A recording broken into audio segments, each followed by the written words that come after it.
unfavorably involved.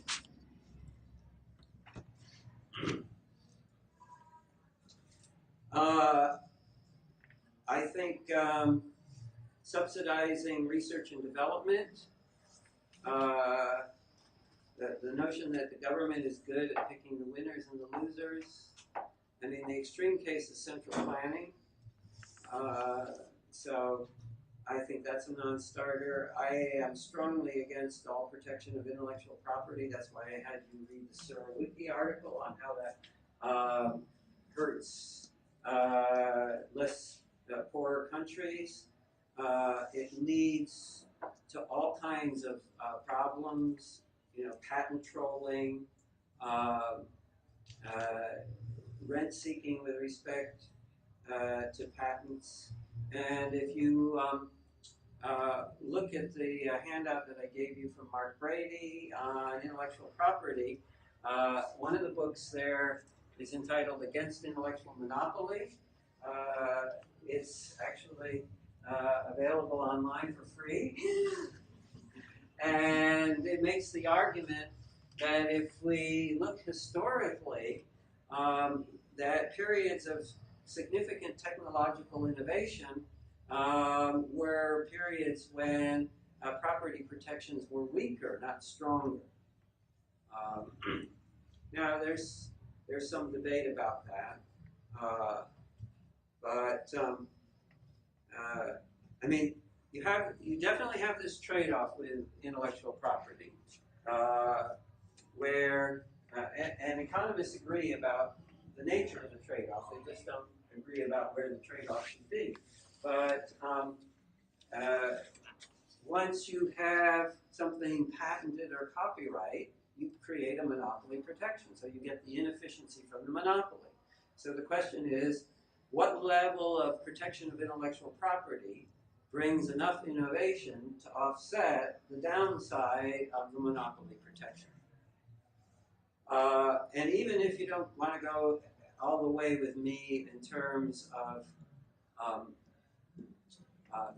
getting rid of all intellectual property, it's pretty clear that under the current political regime, the protection of intellectual property in the United States has gone way too far, right? Why should Disney still have a copyright on Mickey Mouse? It's absurd. By the way, British authors in the 19th century and the early 20th century did not have copyright protection in the United States, and yet they still made money selling their books. Shakespeare did not have copyright protection. I think Apple's case against Samsung is outrageous. I mean, absolutely outrageous. And do you know that the fashion industry is trying to get copyright protections? Yeah, I mean, we have a system in the fashion industry where these very, very wealthy, high-end designers come up with new designs, and then what happens is that the rest of the fashion industry creates cheaper knockoffs, and eventually the new designs drift down to the poorer segment of the population. And Congress is considering actually giving these wealthy designers more protection. Like in Silicon Valley, sort of the opposite things happen. Well, we have non-competes are not valid in California, more or less. Right. But they're, regardless, in the Bay Area, the companies don't want them because they want to be able to hire away people from other businesses to gain the knowledge. There's knowledge transfer. They know if you had non-competes, yeah, you couldn't get your people hired away, but you're less concerned about that and more concerned about hiring other people who have other knowledge sets for the gain of other companies.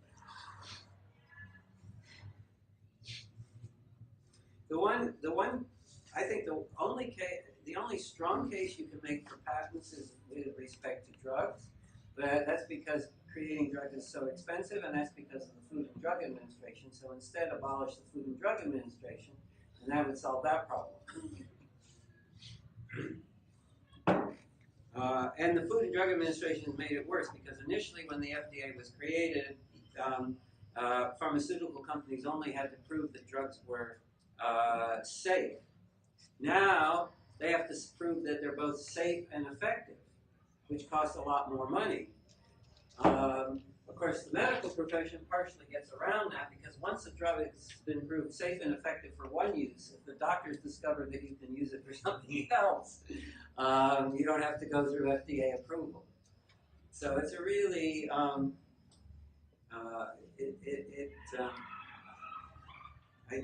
think it's a very wasteful system.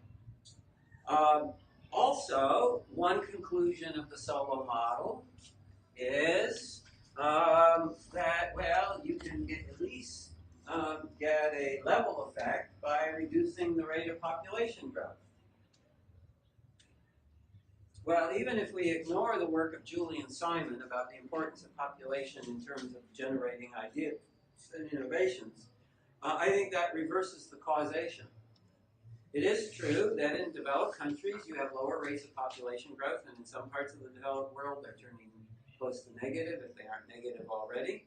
But it's not that lower rates of population growth create higher rates of economic growth. It's higher rates of economic growth create lower rates of population growth. And Gary Becker has a great book on the economics of the family in which he explains this. Poor countries, poor people with high rates of child mortality and where children are essentially factors of production. They work. They invest in the number of their children. And then when people get rich, they switch from investing in the number of their children to investing in the quality of their children. Paying for them to go to college and get useless master's degrees.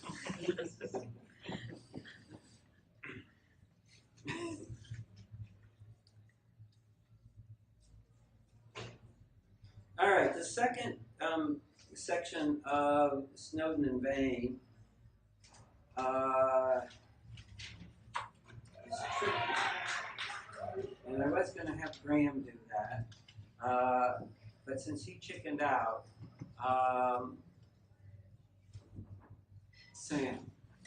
What was it? Sorry. The second section of Snowden and Bain. Oh, sure. So we left off at the endogenous, right? We dropped off at problems with Solow, which you don't really need to go into because we've already talked about that. I'm going to talk about convergence later. So yeah, endogenous growth theory. Yeah, so I kind of just wrote parts that I thought was interesting. That's fine. So, you know, in the endogenous, the constant returns to capital accumulation part. Mm-hmm. There was an argument where investment decisions rather than unexplained technological process is what leads to long-term growth.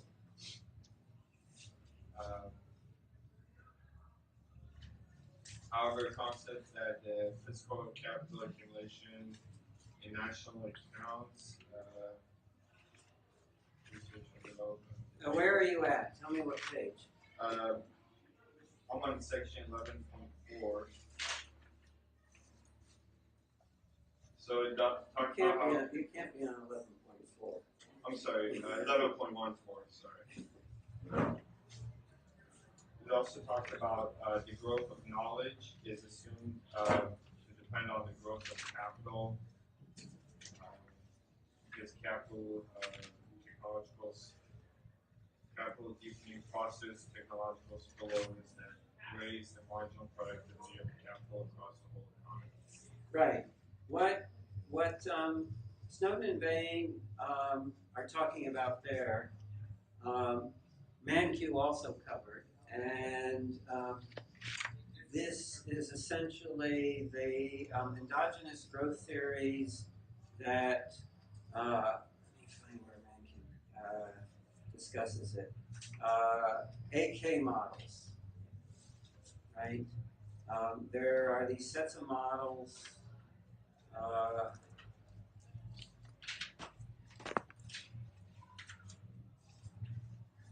Yeah, on page 239 in Mankiw, I mean, he just introduces it, where you have the production function looking like that, where technology is still the binding constraint, but increasing the capital stock automatically increases technology. Or pretty automatic. The economics of ideas. They basically said that knowledge is a public good, with marginal costs after the first item produced is zero, making the case for patents and intellectual property. And it said that the industrial revolution in Britain occurred because when the institutions protecting intellectual property rights were sufficiently well developed, which kind of goes against what we've done. I remember reading when I was in graduate school. I read Doug North's article making that point, and I think what he ignores is the extent to which those laws were on the book, but they were not effectively enforced. I mean, the whole U.S. Textile industry was the result. I mean, they had some rigid rules, and one was you couldn't leave the country with the plans for a textile mill. So there are 2 cases of Americans going over, inspecting the textile mills, memorizing the plans, and bringing them to the U.S. And that created the U.S. textile industry. And again, it is a complex historical question, and there's debate. But I think that there is a tendency on the part of economists, especially economists who don't know a lot of history, to just assume that because you had patents and copyrights, they were effective and they were important.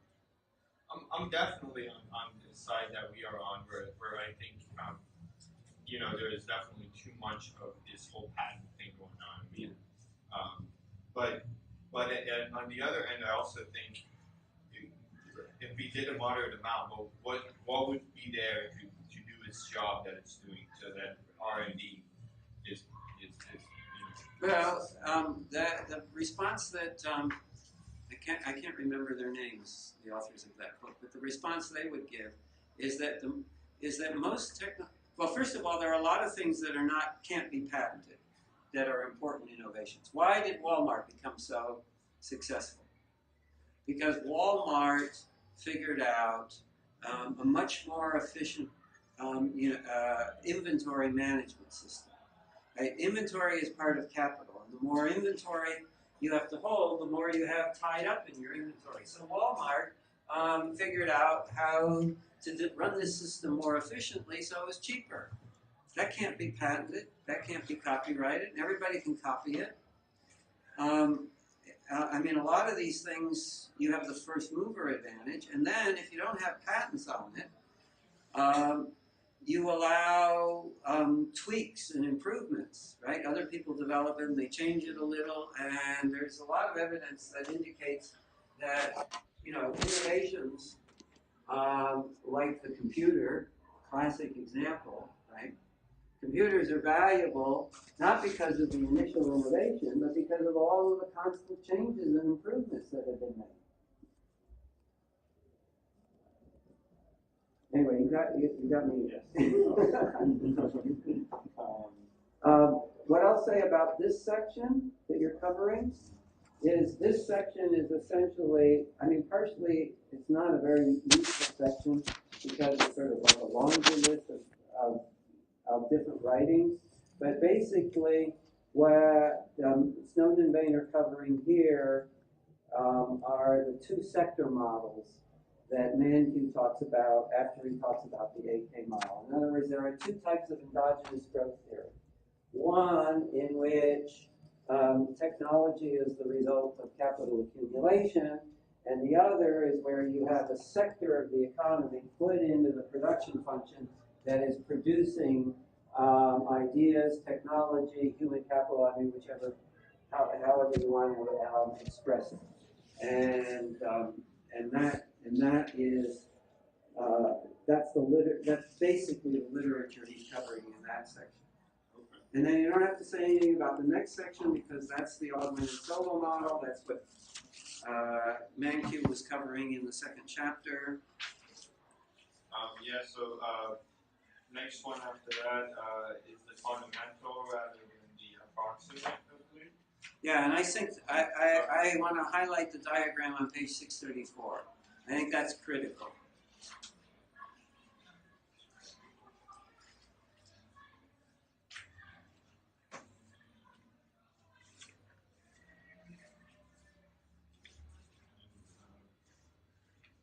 So basically, the research of economists show that successful economies are those with high rates of accumulation of human and physical capital together with sustained technological progress. I found that pretty interesting. And then also the question: why do some nations successfully achieve, progress and others fail? We talked about it's necessary to go beyond the proximate causes of growth and delve into the fundamental. Yes.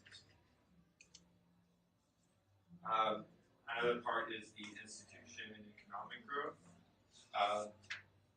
This, I guess, goes back to the conditional convergence idea. So this, while poor countries have enormous potential for catching up, they fail to generate positive results on growth in countries with inadequate political and legal and regulatory framework. The notion that institutions profoundly influence the wealth of nations is, of course, an old idea. First eloquently expressed by Adam Smith.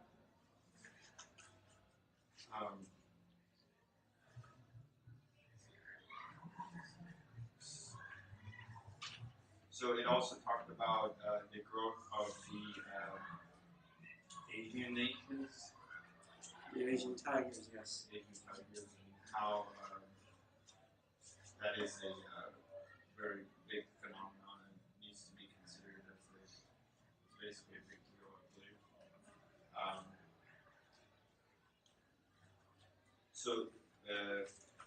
Then I went to the 1120.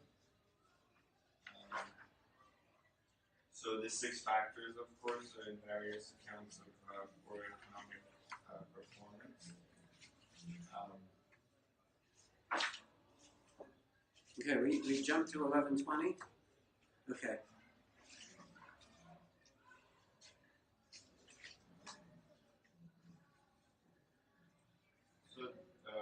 So the 6 factors.